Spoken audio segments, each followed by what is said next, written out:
All right. Hello. Welcome this evening to another Stephanie Somatics Live convo. Today we are talking, about this idea of toxic empathy. I have a new mic set up, so if you're watching, will you just drop a comment or two? Let me know if my sound is working. Want to make sure you guys can hear me so we can jump into this topic. This is a tough one for me because this is the thing that I am working on myself right now. So thank you for the heads up that the audio is working. Excited to have you all here with me. This is the thing that I am personally working on. So some of this is going to be sharing professionally what I know clinically, what I understand and see in clients. And some of this is going to be jerky and awkward and honest, because even if I have studied, even if I am able to step into this role to support people through their journey and through their work, I am also on my journey. I am also doing my work.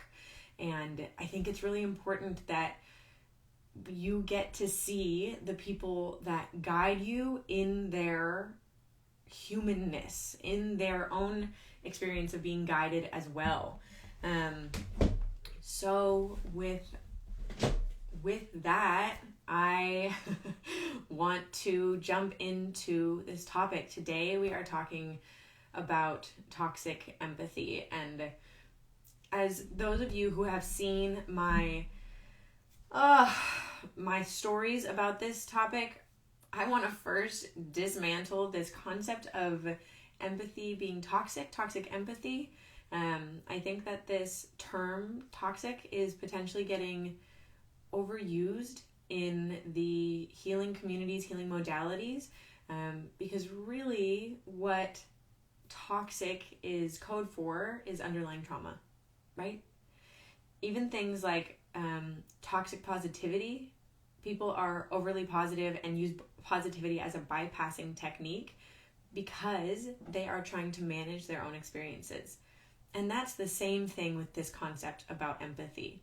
People who are using their empathetic capacity to potentially tune in ways that it's a disservice to themselves, a disservice to the people around them. They're not doing it out of an intention to harm. They're doing it because there's an underlying trauma, there's an underlying need. They are doing this for a reason. And so let's start with that. You are empathizing for a reason, and your capacity to tune into others and empathize is a skill set. It's a skill set. And just like every other skill, there's a time and a place. There's a time and a place. And today we are going to dive into how to better understand when that time and a place isn't now. So the core of this conversation is looking at when you as a feeler, when you as a deep feeler are attuning or empathizing or focusing, hyper-focusing on other people, the other person. And typically, I've seen this with clients and with myself, specifically around caretaking or safety. We are attuning to others initially out of a desire to connect with them. But when you have been living in an environment that has taught you you need to know what the other person is feeling because you can't rely on them to express their own needs, to regulate themselves, to use their own tools, that is when our capacity for empathy and attunement starts to kind of take a left turn. So we learn to tune into others naturally as humans, as kids. We learn how to feel what other people are feeling if we are listening, if we are tuning in, and that skill set is expanded if you have people teaching you how to do this, and really if you have other people tuning into you. There's lots of ways that this skill can develop, but in particular, if you are around somebody who doesn't have a healthy set of tools for themselves, doesn't have their own personal regulation skills, then as a kid, it will be important for you to feel safe in your own body, for you to know what is coming. right? If we can see the storm brewing, then we can better prepare. And this is where a lot of kids growing up in environments like this will then be labeled as highly sensitive, highly tuned in, because you needed to be. It was important for you to be. It was survival kind of important. So we've got this basis. You are hypersensitive. You are super tuned in. And then where that starts to become a disadvantage, because initially this is a skill set. This is a powerful tool that you have. Where it becomes a disadvantage is in our adult life, if we are continuing to operate from that place of I need to attune to you because you can't tune in to yourself, then that is the edge where we are now giving away our own capacity for feeling, for tuning in, and giving it to the other. So let's break that down a little bit. It's both a giving experience. You are over attuning to the other person out of a belief that they are not going to tune into themselves. They are not going to communicate for themselves. They are not going to ask for their needs. But in that same vein, that means you are not tuning into yourself. You are abandoning your own needs in that moment. So let's look at like an example. There's conflict typically when we are seeing this over attuning happening. So something happens, a disagreement or a hiccup, or even better, maybe there isn't an overt happening. Maybe there isn't like a thing that occurs where you're like, now we're in conflict. Maybe there's just a change in the air, an energy shift that makes you go, what's wrong? And that is the skill set, right? For an empath to be able to feel somebody else without them saying it, amazing, incredible ability. This can be helpful, and I think that is our first cue. If I am the one to invite, hey, are you okay? Hey, is something wrong? Are you all right? That's our first cue. I'm tuning in. And that's not bad. That's not the edge, but we're getting close to it. The edge starts to be where the other person comes in. If the other person can say, you know what, you're right, I don't feel great, and can express, okay, they're doing their part. They're taking their half. Where it starts to tip is if they say, nothing's wrong, and then we lean in, right? We're a fish on a hook, and we have taken the bait. They said nothing is wrong, but I can feel it. I can feel that something is wrong. And so I start leaning in. Well, I heard you sigh really loudly. Is that what's going on? Like, are you all right? Are you sure? Do you want to talk about it? There's all of these little investigative behaviors we start to do. And even if you're not investigating, maybe you're just suddenly on high alert. You know where they are in the house. You know where they are in proximity to you, how fast they're talking, what their body language says. All of these little components are your hypersensitivity. And this is what I want you to start getting curious about and start tuning in for yourself. And these are the things that I am learning to tune into for myself as well, which is layered as somebody who's in a healing profession where the thing I do for work is attuned to other people. For those of you watching this who are in the helping professions, this is the complexity of this experience, of this capacity and skill. And it really always comes back to the idea that this is a tool. And when we build a house, we don't use a hammer for the whole project. It is knowing when to lean into this tool and when to track that impulse, that bait-taking urge, and reel it back in. Tune in back to yourself. So we've got this hypersensitive, hyper-aware tracking behavior going on. You are noticing, you are watching. The behaviors you take next are the most interesting ones for me. Are you then fully on focusing, external? My attention, my direction, my mind, my body, everything is outward on the other person. Ooh, that's your second cue. Oh, I don't know how I feel.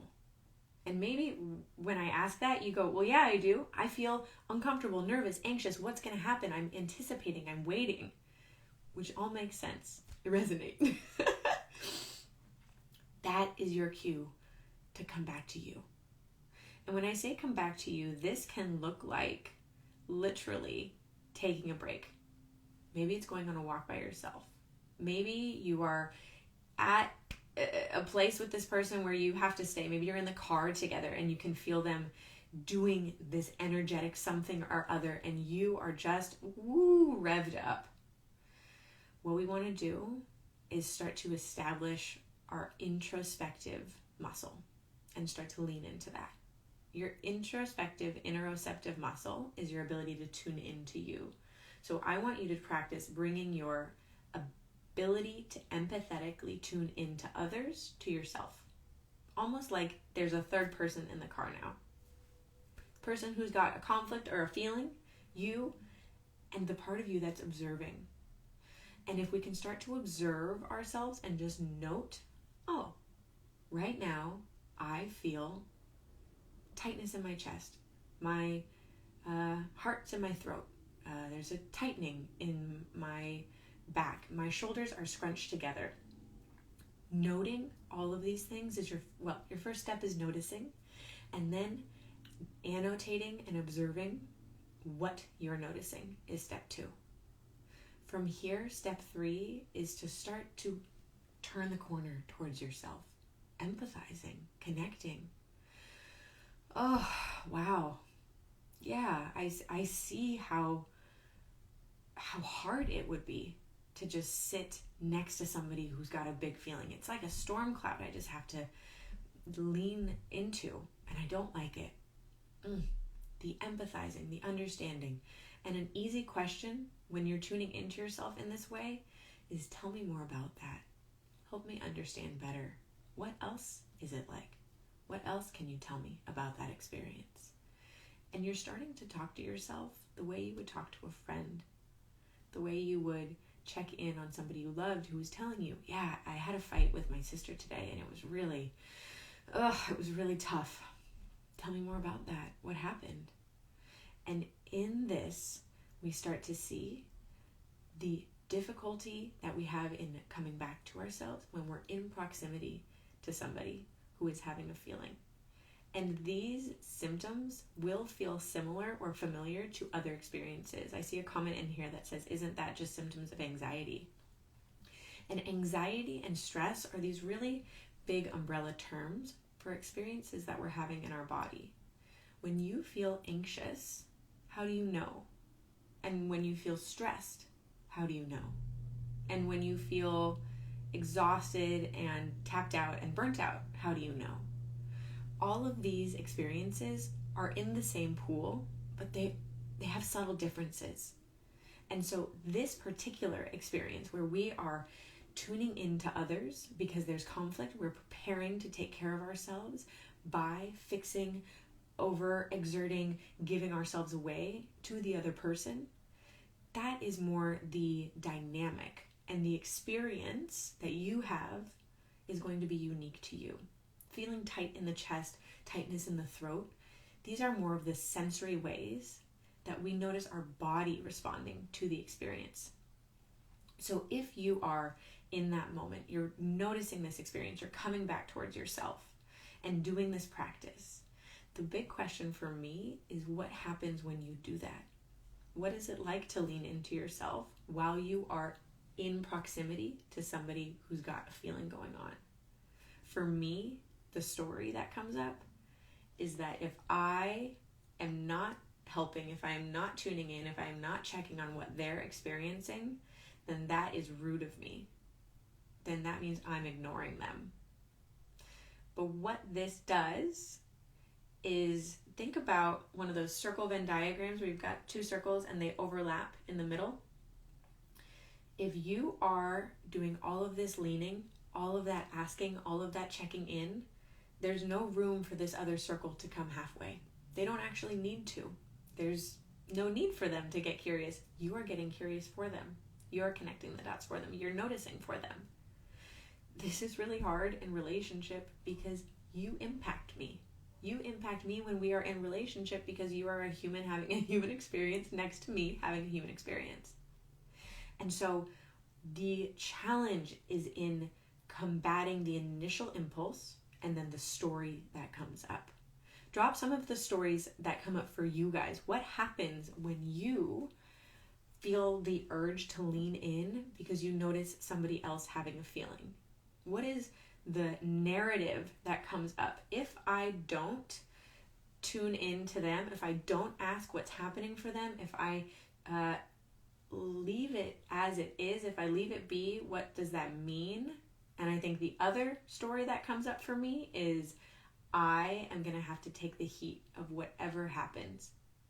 Whatever they end up expressing, I'm the one who has to stand in front of that. So I'm actually going to get hurt. I'm going to be uncomfortable. I'm going to be unsafe or receiving of whatever experience they have. And so now we're into boundaries. I see one in here. Oh, the story is I'm ignoring myself. The story is that they're going to think I don't care, I don't love them, and then they'll leave. Oh, you guys, these are so good. Keep dropping them in. Oh, it feels like I'm a bad person if I don't. This is it. This is where the richness of these questions come in. If I don't lean into the other person, if I don't notice, if I don't tune in, what does that mean?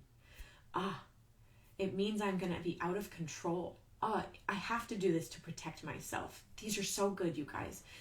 You're right. There are all these narratives. These pieces were learned. These aren't stories that you're pulling out of nowhere. These are stories that were true at a time in your life. That sense of, if I don't do this, I won't be able to protect myself. I won't be able to control the situation. There was probably an experience in your life where that was true. Now, what is underneath then becomes about safety and sense of self, right?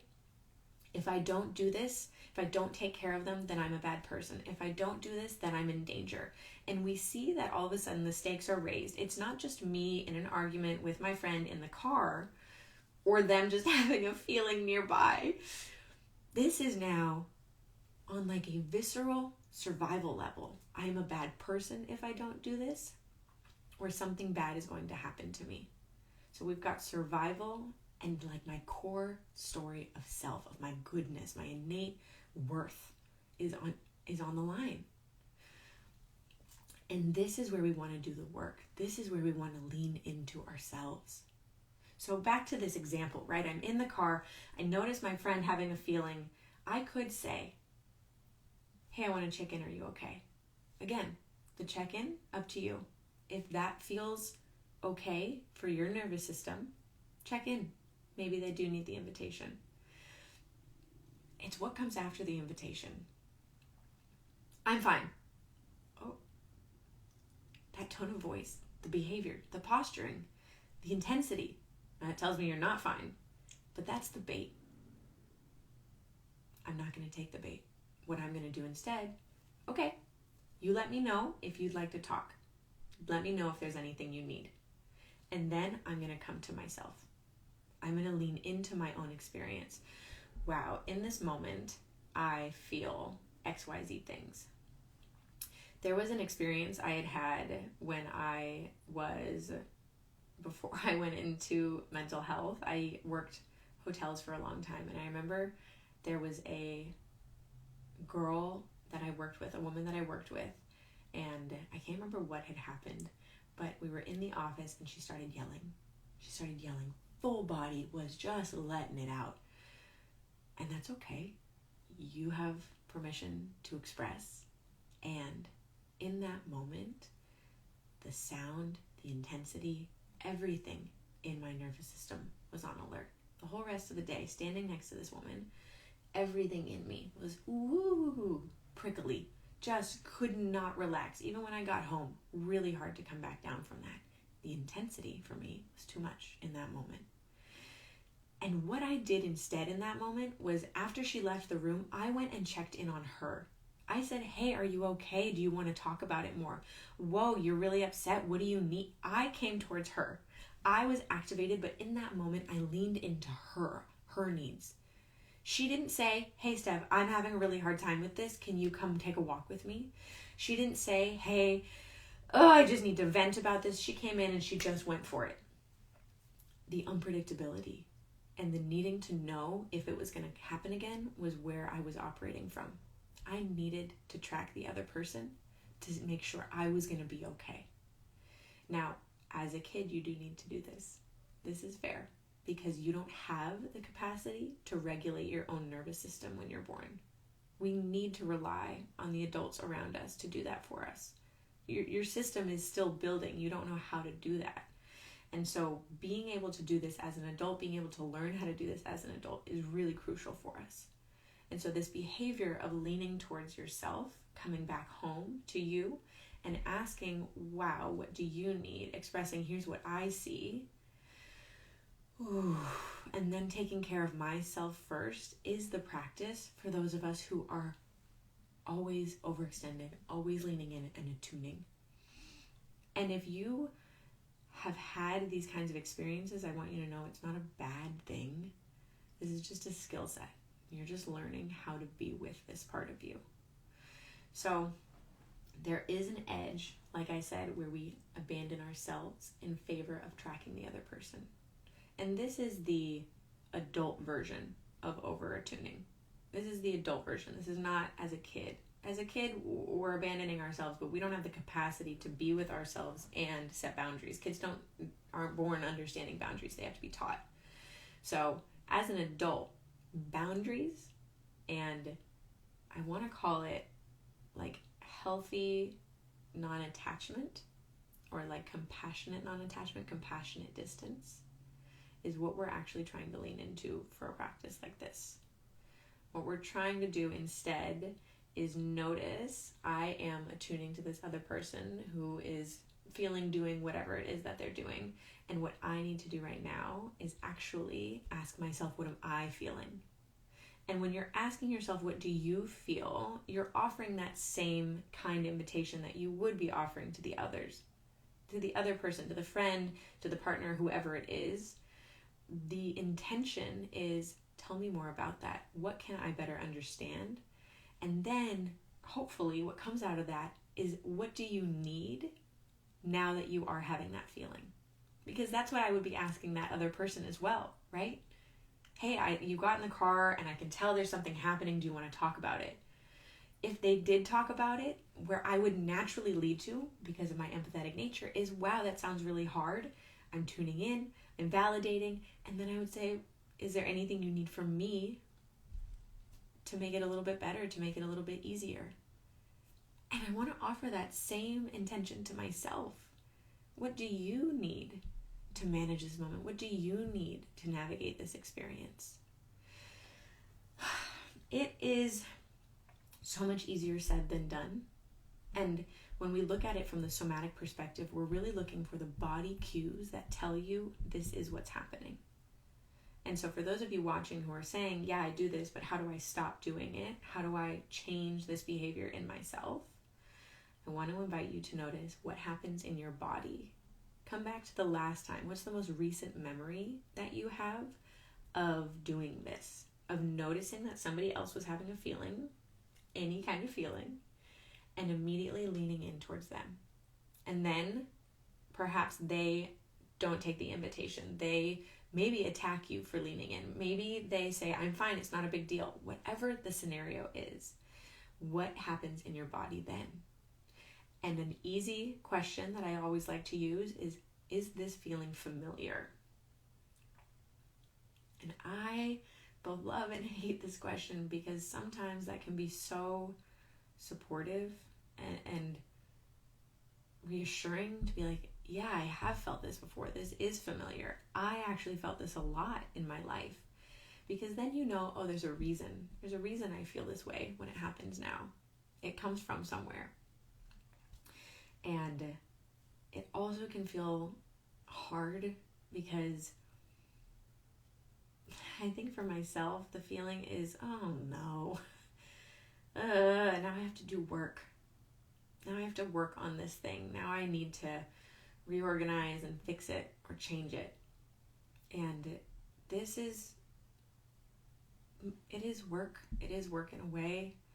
But my hope is that you can see it as work that you're doing for you. Work that you're doing to take care of yourself. Just in the way that you're wanting to take care of others. And I see a couple comments in here talking about how I do this when my partner is off, and how can it also be that we have a tendency to change others' feelings? We are trying to change other people's feelings to manage our own feeling of safety and our own feeling of worthiness. I am trying to control how you perceive me or how you are experiencing this moment so that I can be safe, so that I can feel good. And I know that then kind of takes this empathetic, kind action and makes it a little self-serving. And I want to be really careful. This doesn't mean it's a selfish act, but what it does do, that a mentor of mine really said so eloquently and plainly, is it takes away the opportunity for the other person to do their own work, to step into their own dignity, their own right, and figure out what they need or what they want or how they feel. If I am telling you how you feel, then in a way, what I'm actually doing is smothering you with my assumption, my perspective. Even if I think I'm right, even if I have training that tells me I'm right, I don't really know. I don't really know until I ask you. And even in the asking, I still have to leave room to be curious, to let you decide and to let you tell me what you're actually feeling. I could have seen 1,000 people who all talked about their anxiety, but your anxiety might be different. I can't assume that that's what's happening. If you share, I'm having these feelings, what do you think it is? That's different. You're inviting me in. But if there's no invitation, what am I doing leaning so far forward? Well, I'm trying to take care of myself, I'm trying to make sure that I'm safe, and I'm trying to make sure that my sense of self-worth stays intact. So let's talk about doing this, because if I don't, then I'm a bad person. This one is a slippery slope. I don't like this one at all. This is for me, my personal piece of it. If I don't tune into you, then I am being mean. I'm doing you a disservice, and I am withholding. I cognitively know that that's not true, and that's not how that works. But in my body, that is a much more uncomfortable experience to tackle. So if I believe that my worth and goodness is tied to my giving, then I will perpetually be in scenarios where I have to give in order to maintain connection and relationship. Whereas if I don't give, then I just, this is the thread, this is the thought, not the truth. If I don't give to this person, if I don't tune into them, if I don't track what they're feeling, then they will feel like I don't love them, then I don't care. Oof. Again, the intensity of the stakes is so high, which right away should tell you this is not about this moment. This is about a trauma response. This is about a belief I have about how the world works. And that black and white thinking, if I don't tune in to my friend right now, then they'll feel like I don't love them. The black and white thinking tells you it's an inner child piece. Always. It's always a flag for the inner child, is black and white thinking. Because as adults, we know there is complexity. The world is gray. There's a range of experiences, and how you feel today can change. How you feel tomorrow doesn't have to be the same. But the black and white is how kids experience the world, because they just don't have enough data yet. They're small. They're new. Everything is new. And the way that they need to understand it in the beginning is simple, black and white. Just like the way we learn a new language. You don't learn the intricacies and the nuances right away. You learn the basics. How to say, hi, my name is. And it's the same thing with feelings. And especially for those of you who have come from a family of origin or a caregiver who did not teach you how to be with your feelings, and also didn't have any understanding of how to be with their own feelings. We're looking at layers now. Not only are you getting teaching that is skewed, but you are creating your own creative systems to survive and function in relationship to having feelings. And so that's what this is all about, right? Is I am doing this as a learned behavior to take care of so I can stay in relationship. When we're kids, everything comes back down to connection. We will learn all kinds of ways of being in order to stay in relationship. Now, this doesn't always mean going along with the rules and saying yes to everything. What it actually means is I will live my life from a behavior and a pattern that is in line with the way that this family system operates. And so sometimes that will mean lashing out, leaving, getting into fights, rejecting everybody who is soft and kind and gentle around you, and only gravitating towards people who are harsh and critical. It really is about the patterning of the system and our loyalty to that system. Breaking out of the loyalty pattern is really tough because in early human civilization, being ostracized was basically a death sentence. You couldn't survive without community. You needed the pack. You needed others to help you eat, sleep, survive, raise your young. Everything was done in community. And so you needed other people. And part of that programming that says, I need you guys, is our loyalty to the system. And this doesn't mean you necessarily stayed in your family system physically. This can mean that you've physically left and are now finding yourself repeating patterns separate, all on your own. Maybe you've picked a partner who is triggering all of the same triggers, who has behaviors that remind you of a caregiver. There are all different ways that this can play out. But at the base, what we're looking at is the way that we as children will adhere to the natural system, not the natural system, but the established family system, and then find our role in that system out of a desire for connection and loyalty. And everything we're doing is in search of connection and love, connection and safety. The idea of toxic empathy says, am I good enough? If I don't do this, will you love me if I don't do this? So I want to take a pause. I want to take a breath. For those of you who are watching and feeling like this resonates, you're like, oh my God, that's me. I want to pause and have you actually lean back, take a breath, tune into your body for a moment.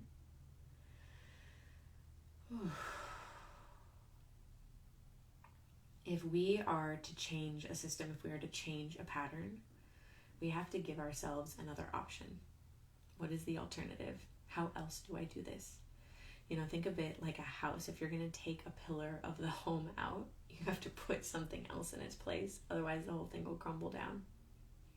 So if we are taking out this belief that I don't need to track your experience because you can do that on your own. I don't need to always check in repeatedly on you because you love me just as I am. Me tuning into you does not quantify the only thing that makes me worthy of love in this relationship. If those things aren't true, or are true, how did I phrase them? If I can just exist without tuning into you and still receive love and worth, then how do I interact in relationship? What do my relationships look like? And this, I think, is what is so funny about the healing work is we spend so much time thinking about the things we don't want to do, but very little time focusing on, okay, so let's say you weren't going to do those. What are you going to do instead? What is that going to look like? And so for me, what that has looked like is leaning very strongly into asking myself, what do you want to do every day? Every day. What do you want to do? And noticing what sensations come up, what experiences happen in my body when I ask that question, because there's another layer to it, right? We established a layer of the story. The other person isn't going to love me. I'm not worthy of love. I'm a bad person. If I do this, I'm abandoning them. There's something bad about what I'm doing. These are all the stories about them and this experience. What are the other stories that come once we start to take this apart. And one of them is what it means to ask what you want, what it means to set a boundary. What does it mean to focus on you first? And we've got a whole nother set of stories. So drop those in the comments. What would it mean to focus first on yourself? What would it mean to attune to you first and others second? What would it mean to expect others to express their own needs and for you not to have to do that? What would that mean?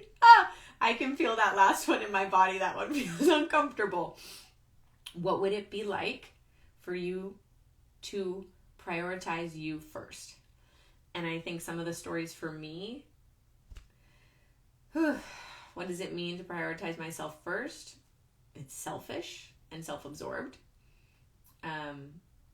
If I were to focus on me and expect others to do their own work, to lift their own weight, to express their own needs.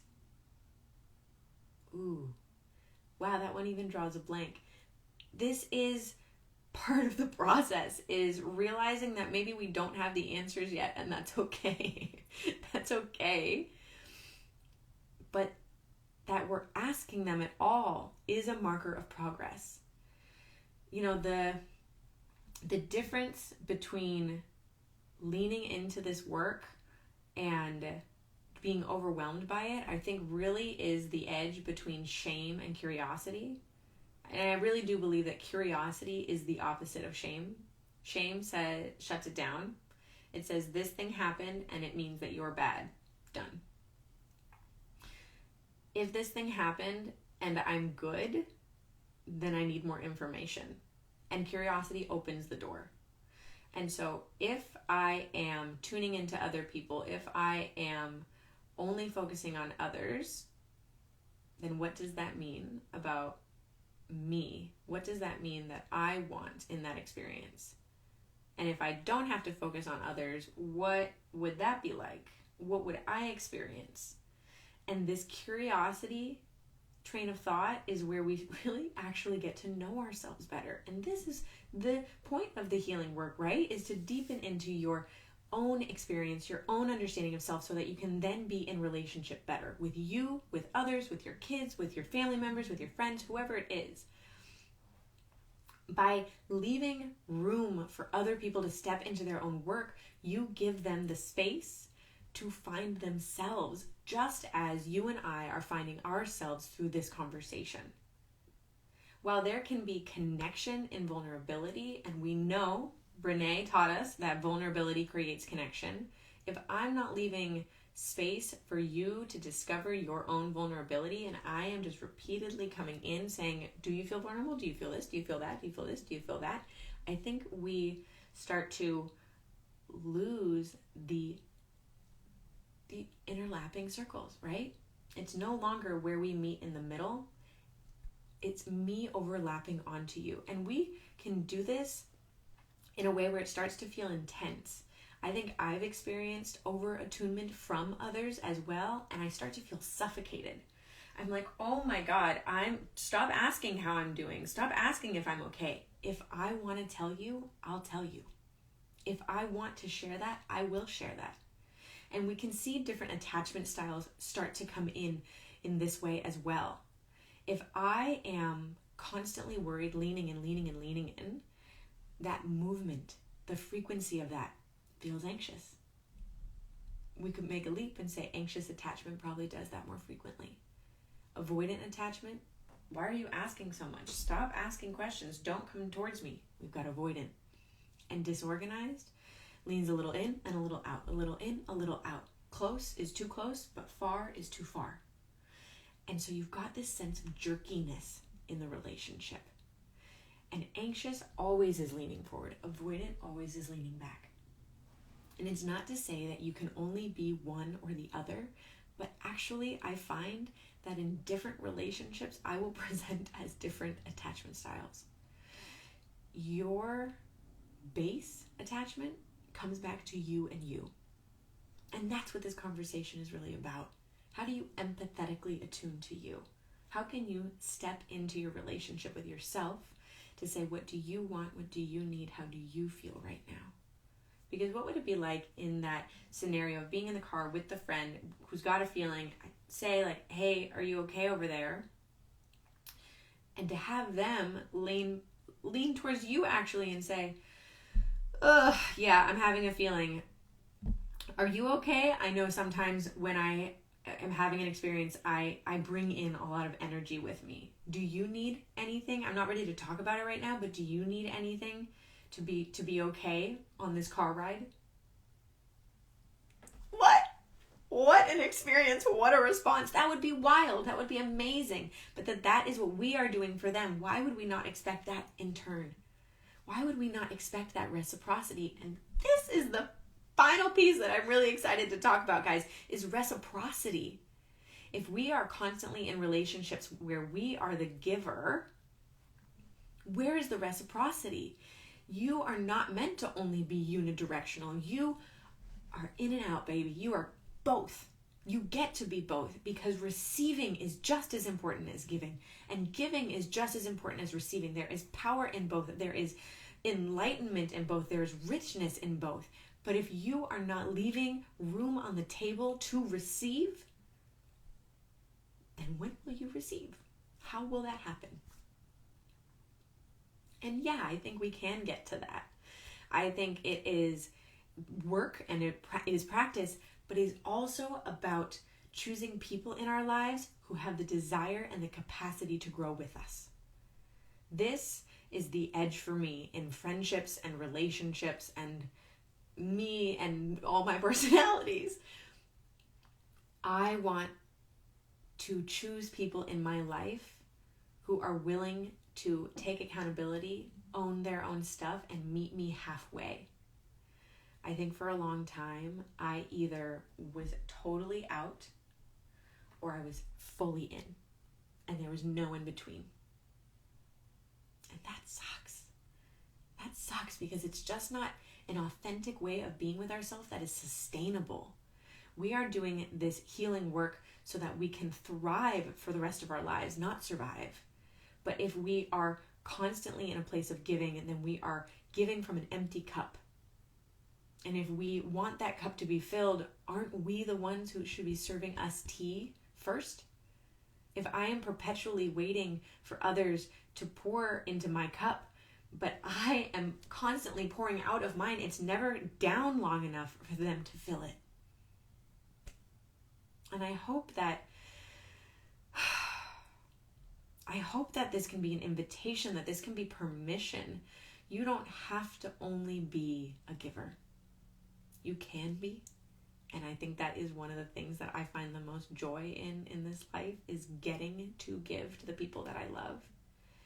But I am learning to find joy in receiving. And I want to note, receiving without needing to give immediately back is also part of the process. Can you unconditionally receive just in the way that you unconditionally give? It is very uncomfortable. It's very uncomfortable because that's not the thing that I know how to do the best. And so it's just going to be weird for a little bit. And that's okay. That's human of you. And it is part of the practice, part of the learning, and establishing relationships in your life where they are okay giving to you unconditionally because they know that you will also give to them unconditionally. And then you're just pouring into each other's cup left and right. and that's how we make a tea party out of life. But the idea of receiving being easy is not always true. And if anything, it can be incredibly difficult. And that's okay. Because just like everything else we've talked about tonight, it's a skill. It's a skill to be able to receive. To be able to receive without guilt, to be able to receive without shame, to receive without needing to immediately give back. Think about when somebody says something nice about you. Hey, I love those shoes. We immediately turn around. Oh, thank you so much. I love what you're doing in life. That was a terrible example. Love your pants, love your shirt, whatever it is. whatever it is, we have this immediate exchange rate in our life. And I think in particular, for myself as a woman, this is part of the conditioning. I have to give back. I can't just receive because that would be selfish. And maybe this can be your invitation tonight to ask yourself, what would it look like to receive? What would it look like to not have to give in order to be worthy, to not have to give in order to be in relationship? As an adult, there is a certain amount of exchange. It's just how it works. I need you to show up here for me, and you need me to show up here for you. But that is not me saying you need to give your heart and soul and your everything all the time, every day, because what that actually is doing is asking you to drain yourself for me, just in the way that I was draining myself for you. And that's not actually healthy. What I would rather have you do is take care of you so deeply that you can then step forward into this intersecting space of the two circles and feel full, be able to present yourself fully, be able to be present and human and alive here in the middle with me. But that if we are constantly giving from an empty cup and never filling it and never allowing others to fill it, then we are, I want to say, showing up as like a thinner image of ourselves. It's us, but it's not as tangible. It's almost like the image of like a cartoony kind of ghost has that wispy, see-through, misty look to it. It's almost like that. You're just not as here. Like, I want to be able to feel you when you are here with me, and what is required to do that is for you to take care of you, and is for me to take care of me, and then for us to take care of each other. This, like everything else that we talk about on this platform, is a practice. You don't have to get it right all the time. The goal is just to notice first and give yourself grace to practice when you can. If you saw this tonight and would really like to lean into this conversation, don't forget, I work with a team of people. We have openings. We are taking one-on-one clients right now, and starting the new year by committing to you is a pretty beautiful gift to give to yourself. If you guys have questions about this topic in these last 10 minutes together, start dropping them in the comment section, and I will answer them as they come in. Thank you guys for being here tonight. This has been such a honest and real conversation. Like I said at the beginning, this is the thing that I work on as well. And so I am humaning right alongside you, learning this thing. And it is a pleasure and an honor to get to show up as humanly and full as I can. For those of you wondering how to book sessions with us, in the link in my bio, you have to book a consultation first so that you and I can chat about what your goals are, and then I will pair you with a facilitator. I have 3 folks on my team who are accepting clients right now, and you can see our team on the website. If you go to one-on-one sessions and scroll down on that page, you'll see their pictures and their bios. I really am lucky to get to work with people who walk the walk of this work. And I think that that's really my greatest goal in bringing this information to you guys, is to show you and demonstrate what it looks like to practice this in real time. Because this was not shown to us, to so many of us. We didn't see somebody role modeling what it looked like to struggle and be honest about it and then come back to your center. The marker of progress is not that we don't struggle. It's not that we won't have challenges, but rather that we have a quicker turnaround time. When we struggle, when we have a challenge, we can notice the experience, we can notice the behaviors, and engage with the tools, engage with coming home to ourselves, and come back to our center. Okay, I see a couple questions popping in here, so we're going to jump on these. I never considered myself an empath, but maybe I am. How do I know? This is a really good question.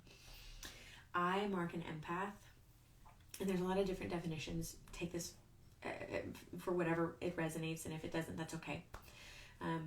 I understand an empath to be somebody who can feel others that they are in proximity to or that they have connection to. Sometimes this means that I can feel with people who are not, well, actually I feel with people who are not literally in front of me all the time. That's my job. But I think the difference between empath, empathy, and sympathy. Sympathy is looking at their problem going, yeah, that sucks over there for you, that bummer. Empathy is I'm willing to be in the suckiness with you going, wow, you're right, it is gross in here. This sucks. I feel it. This feels icky in here. And being an empath is that I can be in that experience with you, feeling it with you, and you don't need to necessarily communicate everything about it. One of the cool parts of being an empath is that I will be sitting with a client, they'll be describing an experience, and as they're talking about it, I'll get a feeling. I'll get a sensation in my body. And I'll be able to tune into that and go, yeah, as you're saying this, I feel like an iciness. It feels like cold, like there's like an icicle in my sternum. Is that what it feels like for you? And when I'm really on it, oh my God, their eyes will widen and they'll be like, how did you do? Yeah, that is exactly what it feels like. And I think that is empathic ability, like in its most magical form. Being able to feel what they're feeling. And again, like we talked about tonight, there are times where doing that is unnecessary, overextending of yourself, and not actually you taking care of you. So I've got a few more minutes left, a few more questions. Pop those into the comments, you guys, if you'd like to ask anything else before we go for the evening. The highly sensitive community and the empath community really overlap, and that I really do believe that everybody has the capacity to be, everyone is an empath, but are we tuning into our ability to do that is really where the edge is. Oh, this next question says, do you think everyone has empathic abilities? I do. I really do. I think we can all do it because you as a human are capable of attunement, and attunement is something we naturally do. When you are a baby, or when you see it, let's take from this direction. You're an adult. You see a baby. That baby smiles. You smile back at the baby. You are attuning. You are mirroring what they are doing. And that is a natural skill, a natural ability that all humans are created with. It is how we are able to create connection. It is how you are able to find safety and relationship. So for those of you who are wondering if this conversation of toxic empathy applies to you, I want you to start getting curious. When you are in relationship with someone, even that if it's not like relationship, but you can feel them. If you are near somebody and you can feel them having a feeling, I'm going to say first, you're probably using your empathic ability. You're tuning into them. 2, I want you to notice, is your first impulse to lean into them, to watch, and that doesn't mean like I am caretaking them right away necessarily, but the behavior is now about tracking them. My focus is on them, my thoughts are on them. I might literally start to position myself to watch them, or even if I'm turning away from them, I'm tracking where they are. So those are your first 2 cues to see if this conversation tonight was about you. And then piece number 3 is if you can't turn back to yourself. If I can't stop focusing on them and their experience to tune into me, that's woohoo! Key number 3. This conversation was definitely for you. Okay, last question for the night: how can we best encourage the other to tune into themselves, to embark on their own healing journey in order to meet in the middle of the Venn diagram? Notice, how can we encourage them? That's us. That's us doing the work for them. Again, and as a human in a relationship, you got to have a conversation, right? We have to ask for what we want, and what we want is for them to meet us in the middle. And so I think that is where we're starting. When you are talking about this with your spouse, your partner, your sibling, your roommate, whoever it is, your friends, I want to be able to show up in relationship with you in a way that feels good for both of us. And that requires reciprocity. I feel like sometimes I will notice you're having a feeling, and I have a hard time not leaning in to take care of, to fix it, to solve it for you. And I am wondering if I can ask you, oh my gosh, hear it in my phrasing. I'm wondering if I can ask you, if you were going to say it, all of this as statement, because you are entitled to a reciprocal relationship, I would say, I'm noticing in our relationship, it feels like I give more than I receive. It feels like I lean towards you more than I feel like you lean towards me. That may or may not be true, but that is the way I experience it. I would like to ask you to get curious about your own emotional well-being. I would like you to get curious about your mental health and your feelings, because I see that part of my work is to not do that for you. And then seeing what happens. Again, we want to ask for what we want with clarity and from the place of knowing that what we're asking for is not out there. It's not wild. Everybody has a therapist at this point. We are at 2023. Mental health is commonplace. Everybody knows it exists. This is a thing that's happening. I want to note, I'm making a lot of generalizations there. If you are coming from a family or a situation where people are invalidating that, that's okay, that happens. And then you want to make the moves necessary to adjust that. But there is so much information out there. You're on Instagram watching this, for gosh sakes. It's on their phone. It is accessible. The excuse of I can't do that, I won't do that, that's not real, that is where we want to get really curious. Okay, I am choosing to be in a relationship with somebody who doesn't see the value of emotional intelligence, of emotional well-being. Is this something that is serving me? And then we've got more boundaries in place. Woof! We are ending on a thick note tonight, you guys. Thank you so much for being here. Thank you so much for your questions. Just remember that if you are wanting to do this work, I am here. My team is here. We would love to talk and see how we can be of service. And if you're not ready for one-on-one session, that's okay. I have a 30-day course that breaks down a lot of the somatic understanding and exercises so you can do it at your own pace. And all of the information for that is in the link in my bio. Thank you for your attention tonight. Thank you for listening. Best of luck out there with your feelings. Thank you.